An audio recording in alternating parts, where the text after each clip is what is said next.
দেখা যায় ধোঁয়া উঠতেছে। ওখানে কি মানুষ থাকে?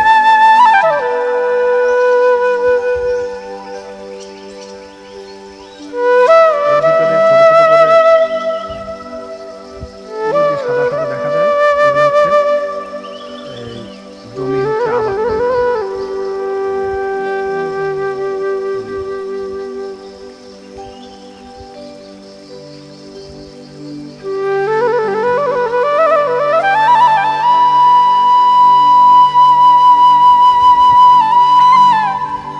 এখানে প্রচন্ড খাড়া, এবং যদি এইটা আমি দেখাই, এই পথটা এখান দিয়ে আসতে যে একজনের মাথা ঘুরছে, এখান দিয়ে আসতে যে একজনের মাথা ঘুরছে, এবং তারা এখান থেকে ফিরে গেছে একটু আগে।